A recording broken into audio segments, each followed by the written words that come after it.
एक समय में जैनपुर नामक एक गांव में जानकी और वीरेंद्रा नामक पति पत्नी रहते थे। उनका हर्षवर्धन नामक एक सुंदर और समझदार बेटा था। वीरेंद्रा नौकरी करते हुए आए हुए पैसों से उसके परिवार का देखभाल करते हुए सभी को खुश रखता था और वो भी खुशी से जीता था। एक दिन जब वीरेंद्रा नौकरी को निकल रहा था तो अचानक हार्ट अटैक आने के कारण वो वहीं पे गिर के मर जाता है। पति का ऐसे अचानक देहांत होने के कारण जानकी उसी के बारे में सोचते हुए बहुत दुखी होती है। हाँ, अगर मैं ऐसे ही मेरे बेटे के बारे में सोचे बिना पति के गुजरे हुए दुख में ही बैठूंगी तो मेरे पति की ख्वाहिश के अनुसार उसे पढ़ा नहीं पाऊंगी। मुझे कुछ काम करना होगा और मेरे बेटे को पढ़ाना होगा। ये फैसला करके अगले दिन से जानकी काम करते हुए आए हुए पैसों से उसके घर को चलाते हुए बेटे को पढ़ाते हुए बड़ा करती है। और ऐसे ही कुछ साल बीत जाते हैं। हर्षवर्धन बड़ा होके एक अच्छी नौकरी कमाता है और उसकी माँ का बहुत अच्छा देखभाल करता है। इसी खुशी में कुछ दिन बीत जाते हैं। अरे, मेरा बेटा तो बहुत बड़ा हो गया, अभी इसका शादी करवाने का वक्त है, तभी वो उसके बीवी और बच्चों के साथ खुश रह पाएगा। ये फैसला करके हर्षवर्धन की माँ जानकी एक अच्छी सुंदर लड़की को देखकर उसका शादी हर्षवर्धन से करवाती है। हर्षवर्धन की पत्नी वर्षिनी बहुत खूबसूरत होने के कारण वो हमेशा उसकी बीवी का बात सुनता था, क्योंकि वो बीवी पे एकदम लट्टू था। शादी के बाद ससुराल में पहले ही दिन वर्षिनी सुबह उठकर अपने पति को और सास को कॉफी देकर घर के सारे काम खत्म करके उसके सास के पास जाकर ये कहती है, सासू माँ, खाना लग गया है, खा लीजिएगा। ऐसे कहकर जानकी के प्लेट में खाना परोसती है। ये सब देख हर्षवर्धन बहुत खुश होता है। अपनी बीवी के पास जाकर ऐसे कहता है, वर्षिनी, तुमसे शादी करने से पहले मुझे शक था कि तुम माँ का अच्छा देखभाल करोगे कि नहीं, पर अब तुम दोनों को देखकर मुझे बहुत खुशी हो रही है। अब जो माँ का ख्याल तुम रख रही हो, मुझे अब माँ की चिंता नहीं है। ये कह के वो खुशी खुशी उसके कार्यालय चले जाता है। बहू, थोड़ा पानी लाना बेटा। हाँ, मैं इनकी नौकर हूँ क्या, पानी लाने बोल रही है? बुलाने दो, मैं तो उनके पास नहीं जाऊंगी। ये सोचकर वो उसके सास के बुलाने के बावजूद ऐसे पेश आती है जैसे उसे सुनाई नहीं दे रहा है। बहू, वर्षिनी, वर्षिनी, ऐसे जानकी जोर जोर से अपनी बहू को पुकारती है। वाह, मेरे पति के ऑफिस जाने के बाद भी मुझे इनसे चैन नहीं मिल रहा। लगता है जब तक मैं उनके पास जाऊंगी ये बुलाते ही रहेगी। पहले ये तो जान लो कि मुझे इतने जोर से क्यों बुला रही है। सासू माँ, ऐसे क्यों बुला रहे हो जैसे कोई चोर आ गए घर में, हुआ क्या? ऐसे वर्षिनी गुस्से में बोलती है। अरे नहीं बेटा, मैंने सोचा तुम्हें सुनाई नहीं दे रहा है, इसीलिए जोर से बुला रही थी। बेटा, मेरे पाँव ना बहुत दर्द दे रहे हैं, मैंने सोचा तुम थोड़ा पानी लाओगी। आपको पानी देने के लिए आप इतना बुला रही थी मुझे? क्या सोच रहे थे आप, मैं आपकी नौकरानी हूँ कि आप मुझे ये सब काम बोलोगे और मैं कर दूंगी? आपके दो पाँव है ना, आप ही खुद चल के पानी लेकर आ जाइए। सुबह से सारे काम मैं ही कर रही हूँ, आपने तो मुझे एक भी बार नहीं रोका। मैं अपने मायके में कोई काम नहीं करती थी, लेकिन अब आपके लिए और आपके बेटे के लिए और इस घर के लिए सारे काम मैं ही करूं? बहू हूं कि नौकरानी? इसीलिए कल से मैं नौकरानी लगवाती हूँ घर पे, और आइंदा मुझे कोई काम नहीं बोलिएगा। ऐसे वो क्रोध में बोल के वहां से चली जाती है। उसके फैसले के अनुसार ही अगले दिन वर्षिनी उसके घर में एक नौकरानी रखती है और उससे सारे कामकाज करवाती है। मगर उसके पति के ऑफिस जाने के बाद वो कोई ना कोई बहाना ढूंढकर उसके सास को कुछ ना कुछ कह देती थी।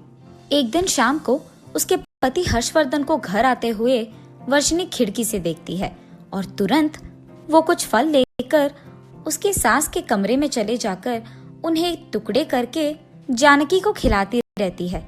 ये देख हर्षवर्धन बहुत खुश हो जाता है। अरे माँ, मेरी बीवी तो आपका ख्याल मुझसे भी बेहतर रख रही है, कितनी अच्छी है मेरी बीवी।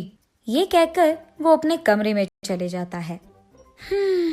मेरी बहू मेरे बेटे के सामने ये सब नाटक कर रही है और जैसे ही वो ऑफिस चले जाता है मुझे बहुत दुख देती है।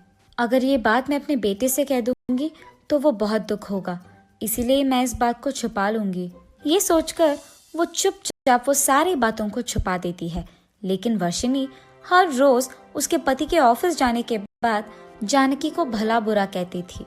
ऐसे कुछ दिन बीत जाते हैं। मेरे पति ऑफिस जाकर तो अच्छे कमा रहे हैं, क्यों ना मैं अपने माँ बाप को और भैया भाभी को घर लाकर उन्हें यही रख दूं। वैसे तो मैं अपने परिवार के साथ बहुत खुश रह सकती हूँ। मुझे तो सिर्फ अपने परिवार की चिंता है, मेरी सांस भाड़ में जाए। ये फैसला करने के तुरंत बाद वो उसके माँ बाप, भैया और भाभी को उसके घर बुला देती है और उसके बाद जानकी के पास जाकर ऐसे कहती है, सासू माँ, आज से मेरे माँ बाप और भैया भाभी इसी घर में रहेंगे। अगर आपको कोई ऐतराज है तो आप इस घर से चले जाइए, लेकिन वो तो यही रहेंगे। और तो और आप अकेले उस बड़े कमरे में क्या करेंगे? मेरे माँ बाप उस कमरे में रहेंगे और इस बगल वाले कमरे में मेरे भैया और भाभी रहेंगे। आप तो वैसे भी अकेले हैं, आप तो कहीं पे भी सो सकती हैं ना। मैं अपने बेटे को देखे बिना एक भी दिन नहीं रह सकती, इसीलिए मेरे बहू और उसके परिवार वाले चाहे कितना भी दुख मुझे दे, मैं मेरे बेटे को और इस घर को छोड़कर नहीं जाऊंगी। ये फैसला करके वो उसके ही घर में एक कोने में पड़े रहती है। जब हर्षवर्धन नौकरी से घर आता है तो अपने माँ को उसके कमरे में ना देख और उसके सास ससुर को वहाँ देख चौंक जाता है और उसके बीवी के पास जाकर उसे पूछता है, वर्षिनी, ये क्या? मेरे माँ के कमरे में तुम्हारे माता पिता क्या कर रहे हैं? सुनिए, आपके ही माँ ने कहा था कि उनके कमरे में मेरे माँ बाप रहेंगे, लेकिन आप मेरे बारे में बुरा सोच रहे हैं।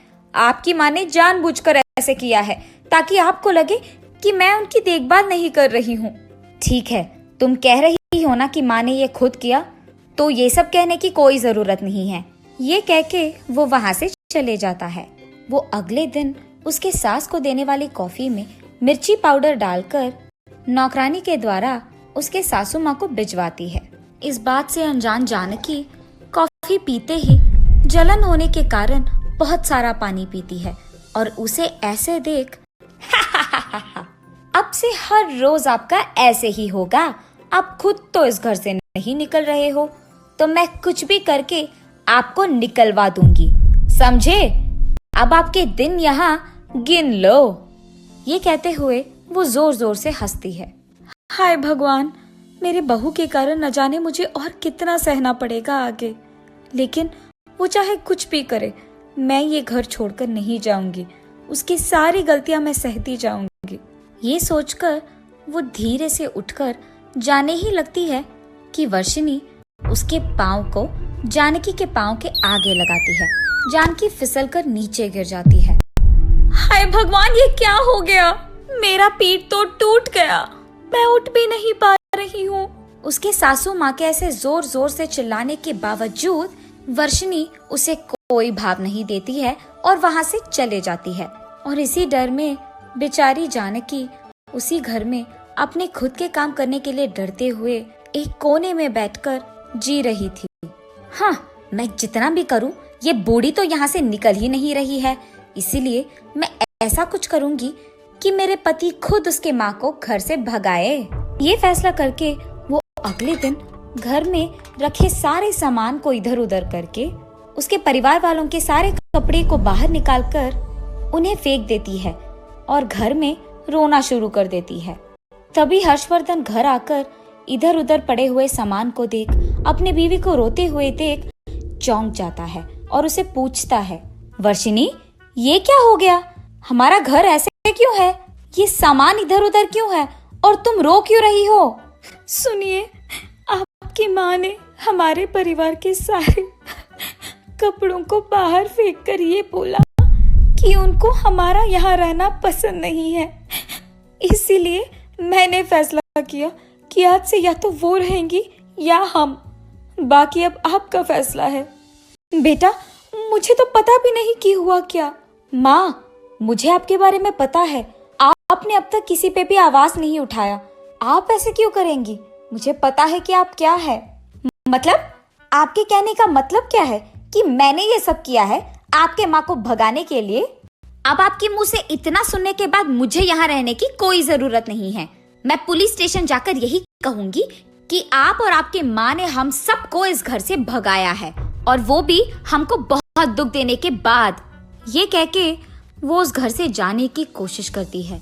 बहू वर्षिनी, तुम्हें कहीं जाने की कोई जरूरत नहीं है, और अगर तुम पुलिस की कंप्लेंट दोगी तो घर की मामले पराये लोग तक चले जाएंगे, और उनके बातों का सहन मैं नहीं कर सकती हूँ। तुम ये सब इसीलिए कर रही हो क्योंकि मैं घर से नहीं जा रही हूँ, है ना? मुझे सबसे ज्यादा मेरे बेटे का खुशी ही मुख्य है, तो मैं ही इस घर से चली जाती हूँ। तुम अपने परिवार के साथ खुश रहो। ये कह के वो उसके घर से चली जाती है। उसकी माँ चले भी जाती है, लेकिन वो कुछ नहीं कह पाता है और अपने आप में बहुत दुखी होता है। मैं अपने बेटे को देखे बिना तो एक भी दिन नहीं रह सकती हूँ, इसीलिए मुझे आसपास के किसी घरों में रहना होगा ताकि मैं उसे हर रोज देख तो सकती हूँ। ये सोचते हुए वो चलती ही रहती है कि रास्ते में उसे उसका दोस्त मंजुला मिलती है। अरे जानकी, कैसी हो तुम, और इस समय में कहाँ जा रही हो? उसके ऐसे पूछने के बाद जानकी जो भी हुआ मंजुला को समझाती है। वो सब सुनकर मंजुला ऐसे कहती है, जानकी फिक्र मत करना, तुम्हारी बहू उसका गलती मानकर एक न एक दिन जरूर तुम्हें उसके घर वापस ले जाएगी, मगर तब तक अगर तुम्हें ऐतराज ना हो तो तुम मेरे घर में रह सकती हो। मंजुला का घर भी मेरे ही घर के पास है, तो मैं उसके घर में रहकर अपने बेटे को देख सकती हूँ। मंजुला, मुझे तुम्हारे घर में रहने के लिए कोई ऐतराज नहीं है, कम से कम ऐसे तो मैं अपने बेटे को दूर से देख पाऊंगी। उसके ऐसे कहने पर मंजुला जानकी को उसके साथ उसके घर ले जाती है, जहाँ जानकी हर रोज दूर से अपने बेटे को देखते रहती है। उसके सासू माँ के चले जाने के बाद वर्षिनी उसके परिवार के साथ खुशी से रहने लगती है। ऐसे कुछ दिन बीत जाते।